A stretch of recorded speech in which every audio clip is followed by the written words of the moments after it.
Okay, so yeah, this project was called Mapping Animal Cell Metabolisms, but our main objective was to, well, understand what's out there, what's important, what gaps are necessary to fill in order to make it useful for the cultivated meat industry. So, as most of you probably know, a lot of the costs related to cultivated meat production have to do with cell media. But in order to optimize this cell media and bring the cost down, we really need to understand animal cell metabolism. And I'm going to guide you all through what is metabolisms, how we study them, what models, what standard methods are out there, what model organisms we already know, what we know about them, and how this can be applied into the industry. So what is metabolism? Metabolism in cells is like a network of chemical reactions that basically shuttle around energy within the cell. So cells, most people know about ATP, but they need substrates that serve as building blocks to create biomass, all of their lipids, nucleic acids, all the energy they need for growth. So all of these pathways are interconnected within the cell, and this is metabolism. However, it can look very complicated, and that's why we always strive to simplify these models. So the way that people do this is by focusing on what is called central metabolism. This involves a series of reactions. Most of them are glycolysis, the TCA cycle, the pentose phosphate pathway, glutaminolysis. And these are mostly shared by heterotrophs, which are organisms that eat other animals to survive. So, and the reason why this is shared is evolutionary, like metabolic pathways were passed down by evolution. And another way to further simplify this is by imagining this as a network. And when we think of networks, we think of social networks, the brain, highways. And the way that these are standardly simplified is by representing them as matrices. So in metabolic engineering, the most important matrix is the stoichiometric matrix. And the way to create this matrix is by writing out all of the reactions that are occurring in the central metabolism of a cell and putting all of those stoichiometric coefficients in a matrix where the rows are metabolites and the reactions are the columns. Another thing that we also want to pay attention is that we mentioned that metabolism is the network of reactions that are shuttling energy around the cell. So you need to imagine this as highways. So these are highways that the cell is using to shuttle around cars that are carrying energy. So how do you quantify the flow of cars through a highway, through a street? A very good way to think about this is like standing in a corner and quantify how many cars are passing at a specific corner in an amount of time. This is the flow of car, which in the case of metabolism is called flux, which is like the flow of metabolites at a branch point in a given time. So this brings us to our first standard way of carrying out mathematical analysis of metabolism, and that is called flux balance analysis. So it's basically a way of solving this matrix in which there is a vector, V, the vertical one, that is like the vector of flow. There is a property that for conservation of mass, if you consider a cell a closed system, no mass has to be created or destroyed, so the change has to be zero. So S by V has to be zero, and that allows you to solve this matrix. Usually you want to maximize something, and in our case, we want to maximize growth, and that is the biomass function, which I'll explain later. So basically, flux balance analysis is finding out the solution so that this matrix multiplication is zero. But if we think about that, there's hundreds of multiple solutions. How do we know which one is the real one? So we have to use experimental data to sort of narrow down our possible likely solutions in the natural world. How do we do this? So the standard way of quantifying flux within a cell in real life is metabolic flux analysis, which is a way of using carbon labeling to actually like study how carbon flows within a cell. So you have a radioactive carbon, and it's like tagging the car in our highway analogy and basically following that red tag throughout the entire pathway, and we're seeing where in the highway the car is. So by quantifying that, we know how it's flowing through the system. Apart from metabolic flux analysis, another standard way of studying it is metabolomics. So metabolomics is important because not every cell within an organism has the same metabolism. Neurons don't have the same energetic requirements as a skin cell. Neurons are firing action potentials. They are very fast. They need a lot of ions. That's not true for skin cells. So different metabolic pathways have different flux through different highways depending on their needs. So the way to actually sort of know or have an idea of what metabolic pathways might be of interest for a specific cell type is metabolomics. But this brings us to a different situation. We already have a lot of omics data. We have a lot of genomics, transcriptomics, which we could use to infer a lot about like cells and organisms. So a very good way of marrying this annotated genome sequences and what we know about pathways are genome scale metabolic models. These are commonly known as GEMs or GSMs. Nowadays, we have artificial intelligence, and since we can represent metabolism as matrices, this is really useful for artificial intelligence because they can manipulate them and infer their structure. So we have a lot of algorithms that use artificial intelligence like Merlin, Model C, Cobra. So once we have an annotated sequence and pathways that have been studied and are uploaded in a public database like KEGG, you can infer a first draft. So what do we have for some of the species of interest right now? So first of all, I'm just gonna go over the iterative process of building a gem. First, you create a draft, which is based on the genome annotated sequence, and you start refining it. A very important part of the predictive power of a gem is based on the biomass equation.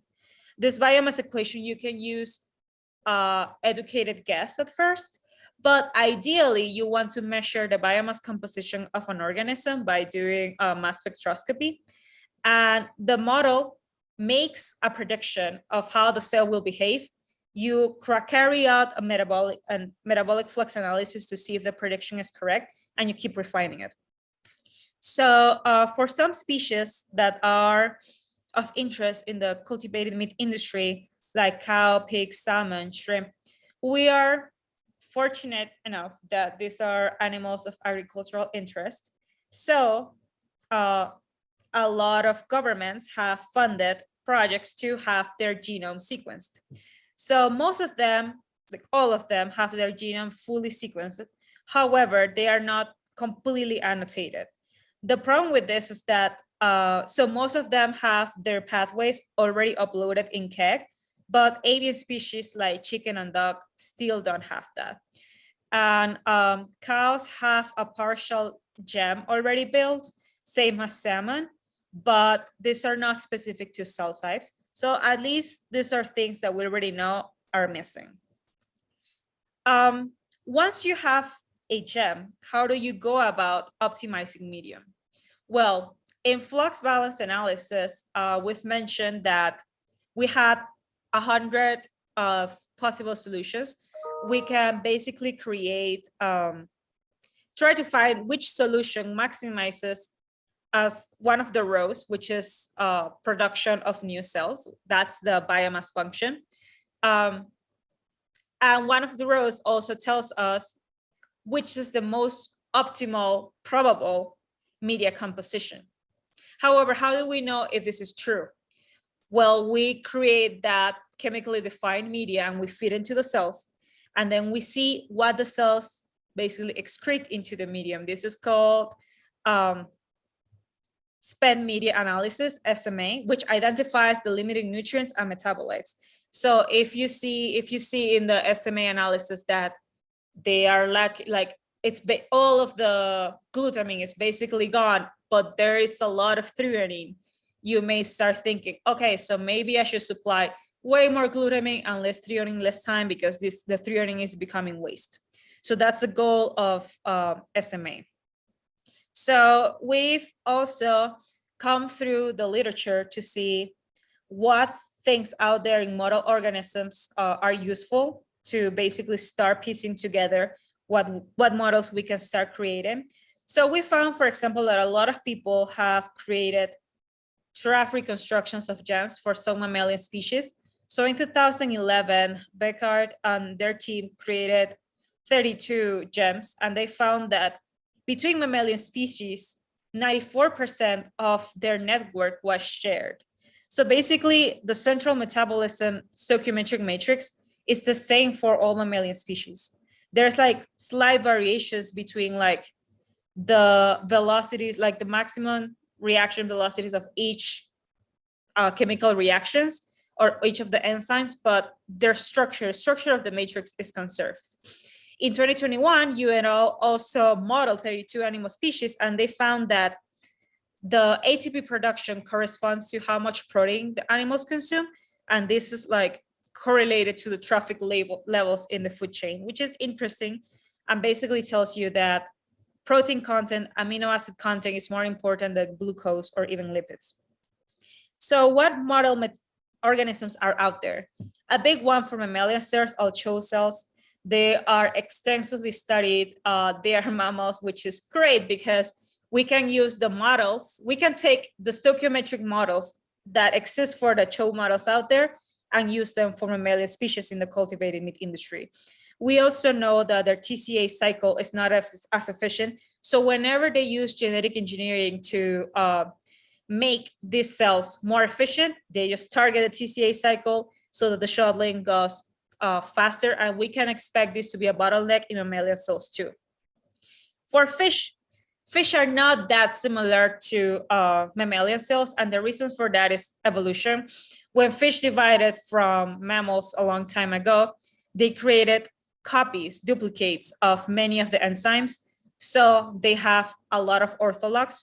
So we need a different model for them, and a good one is zebrafish. There's a gem for zebrafish, and there's a unified gem for different fish species, which is great as a starting point, but doesn't tell you a lot about each species in particular. But at least we know that in fish, inositol is an essential ingredient, and they need way more amino acids than mammalian cells. They need, apart from the essential amino acids the mammalian cells have, they need arginine, histidine, threonine. They need more things than we do. For avian cells, muscovy duck is like very well studied for vaccine production. In general, they accumulate less ammonia than mammalian cells. However, their glycolysis is like a bit more inefficient. And the connection between glycolysis and the TCA cycle is weakly connected, which means that they grow very fast, but they are not that efficient with ATP production. Cows have a partial gem out there. So that means that people can use this as a starting point, but they need to refine it for a specific cell type. And the stem cells of cows are very well characterized because they are used a lot for in vitro fertilization models. So we know that their whole glycolytic process is very similar to that of humans. Pigs are also very similar to cows, and it's interesting because it seems that the energy requirements of ruminants are higher than that of pigs. So they're very similar, but they use less glycolysis in their metabolism. And finally, I would like to add that there's a partial model available for salmon. They accumulate a lot of ammonia and urea, but not as much as urea as animal cells. And they also need a lot of lysine and threonine. So those are like overall. We also carried out this for chicken, shrimp, but I won't go over this. Basically, we have the starting point for a lot of the organisms. However, we need to refine them for specific cell types. And the reason for this is that there's variation between cell types. muscle cells versus adipocytes have different energy requirements. Muscle cells are contracting very fast. They need a lot of oxygen. That means that they do a lot of oxidative phosphorylation versus adipocytes, which may not be that exposed to a lot of oxygen, and this changes their metabolism. The cell development stage also affects a lot. Differentiating cells need to proliferate, they need to multiply very fast. So they don't prioritize producing a lot of ATP. They prioritize being fast and producing amino acids. So their metabolism is different than that of an adult cell. And also cells behave differently in different growth media, which is why studies tend to start with chemically defined media and move into hydrolysates. So what gaps in knowledge are out there? Basically, we need more modeling studies for specific cell types that are specific to cultivated meat, because we have the starting point of for some gems, but these are whole organism level gems. Whole organism level gems include all the cell types in the body. They are not specific to muscles, to adipocytes, to differentiating cells. We also need to improve the accuracy of the measurements of metabolic flux, because I found very little literature in the cell types that the cultivated meat industry is interested. So there is metabolic flux analysis of liver cells of ducks, or metabolic flux analysis of intestine cells in pigs, because these are cells that are important as a disease model, but maybe not as important for the cultivated meat industry. So we need more metabolic flux analysis.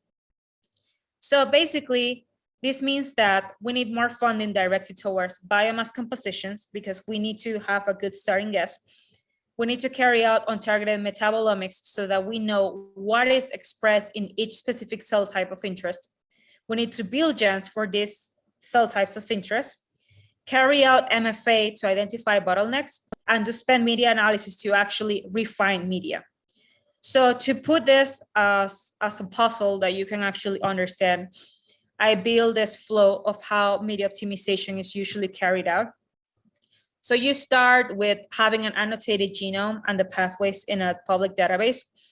Then you start carrying out metabolomics and biomass composition to know exactly what is expressed in a specific cell type. And then you start building the first trust of a gem, which is already existent for some of the organisms. And you carry out FEA to see, okay, which are the number of possible solutions. If there's like an original 1,000, I want to refine them with FEA to at least like 100 to 20, so that's more manageable. And then I use those as a guide to carry out MFA.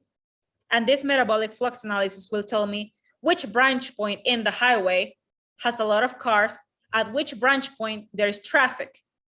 Because like, as we saw in CHO cells, there is a lot of traffic at the TCA cycle. Basically, the cars don't know what to do and they're just jamming against each other. So the efforts are helping the cars flow more efficiently through the system. And then carrying out spend media analysis to actually know what is the limiting factor in the media. So I have organized this by order of priority. In general, you cannot construct a really good gem or carry out an MFA experiment if you don't have an idea of what pathways are expressed in a cell. So we need to carry out metabolomics and biomass composition first.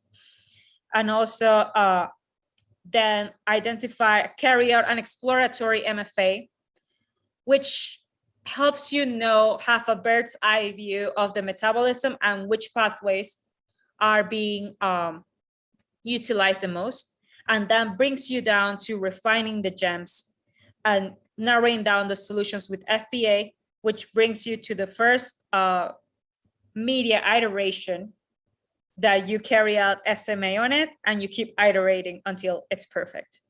So CHO cells have improved their efficiency over 80% using metabolic engineering, but this has led to a lot of iterations over time, and not even all of the CHO cell lines have the same requirements. A CHO cell line that is for biomass, for like viruses, or for like production of vaccines have different requirements. So every single time there's a new cell line, it has to be characterized. But having a good gem that is the starting point is great, because at least you know which is the starting medium. So that's all. I hope that you liked it, and I'll answer any questions.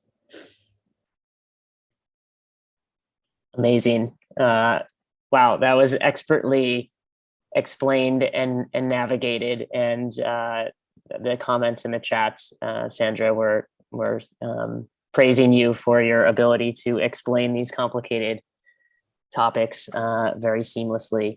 So great job there. And I think it's really great that we have this sort of roadmap and pipeline for understanding the steps and the research areas of priority for the industry that we and others can hopefully focus on. But if people have specific questions, feel free to come off mute.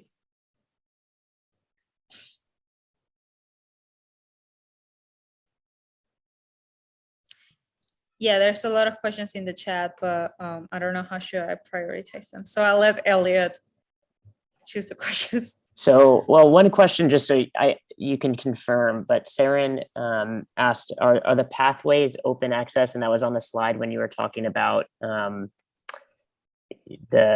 had the table with like the KEGG pathways and that sort of thing. So all of that data, to my knowledge, is open access, which is why we sort of that's why I was in the document.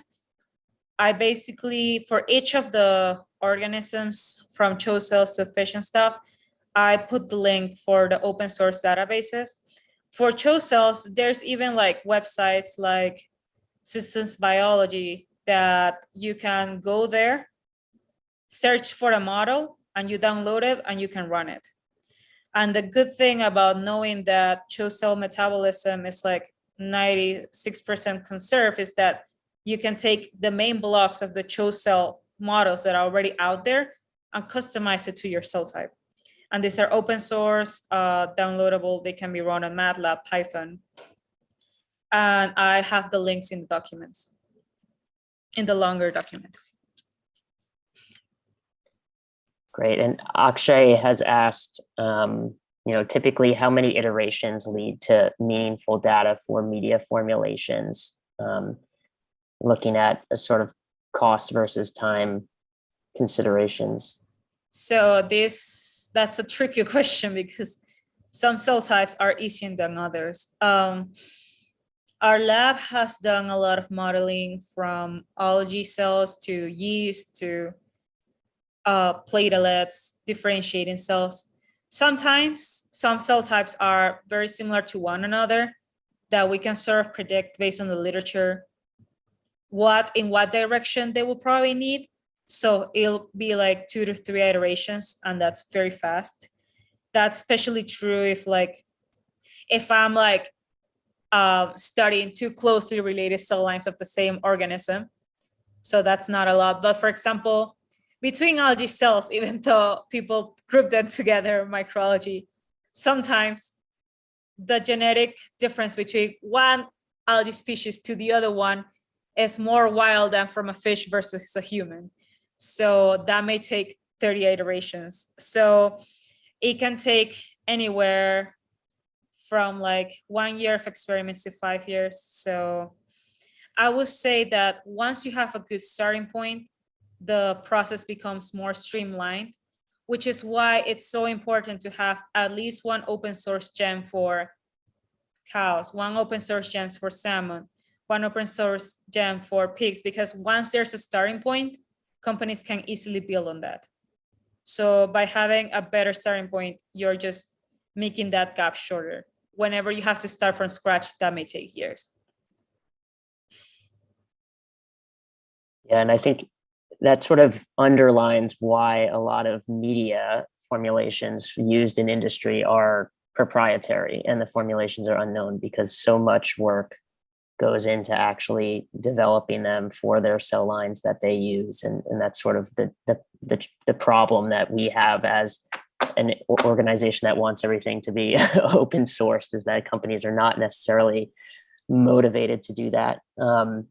There's a question from Sarah, and I don't know, Sandra, if you're familiar with Mosameet's recent paper on fat, but essentially what they did, or their differentiation paper in muscle, I believe. And what they did was they basically did transcriptomic analysis to understand like what receptors are being upregulated during the differentiation process. So therefore you can add in the ligands to those receptors while those cells are differentiating. But I think a broader question is, how do other omics analyses sort of play into this whole picture, like transcriptomics or proteomics, et cetera? Yeah, so one of my fellow PhD students actually did his thesis on that. He used transcriptomics to build a gem based on it. So you have to understand that genes, what is actually transcribed and what is expressed at the level of proteins are all interrelated. So what you have to first know is how they correlate to one another. So basically he had to refine by experimentation between the model and the transcriptomic data, how the transcriptomics data correlated a bit. And once he had that correlation, he just followed the same path that is usually used to create a gem. So it is possible. Yeah, our lab has done that. Question from Akshay. What could be the percentage of knowledge transfer across related species? I know this could be tricky to answer, but what would that comparison or benchmarking be meaningful, especially as an open source gem or information? So yeah, that's why I really like the 94% that paper Becquerel brought forward, because that was a question that was asked a lot. How much is the knowledge from CHO cells really transferable to other mammalian species? And the number that they put in that was 94%. Certain species are more related to one another. So cows and pigs seem to be very, very related. So their metabolisms are basically the same. However, the metabolism of pigs is like 3 times slower, but most of their enzymes are pretty similar. So it should be transferred up in the 80 to 90% within mammals. Within avian species and fish, we don't know, because there's not that many models out there for them, unfortunately. But at least fish have sort of a unified model, which is mentioned in the document, in the long document that I made. So before the model for zebrafish existed, there was a unified model for fish that was based on 5 species. So that's good for sort of knowing how fish are different from mammals, but it's not that great for each species. So I can say I can have a number for mammals, but unfortunately I don't have a number between fish or avian cells, which I really wanted to have an answer, but I couldn't find it. But yeah.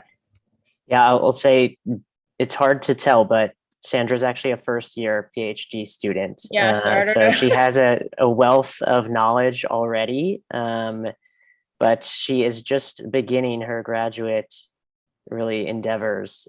So yeah, the field, I think, will be very happy to have you, Sandra. And I think, yeah, you'll have an opportunity with this, sort of knowledge set that you already have and the research that you're doing to hopefully, spearhead a lot of the metabolic modeling efforts in the academic side of cultivated meat, at least for the next couple of years, and then hopefully in the industry as well. Yeah, so that's it. I've been really happy to be part of GeoFi for this internship. I followed reading GeoFi blogs for a while. I've attended the GeoFi is Good Food conference, so I'm always joining the talk. So I basically was jumping with happiness and excitement when I got the opportunity. So I'm very happy to be sharing with you guys today. Excellent. Well, we're so glad to have you, and I can't wait to get the report, which, is Sandra's written an extensive amount in there. There's so much good knowledge that we want to get out in the world. So I can't wait to get that out in the next couple of months.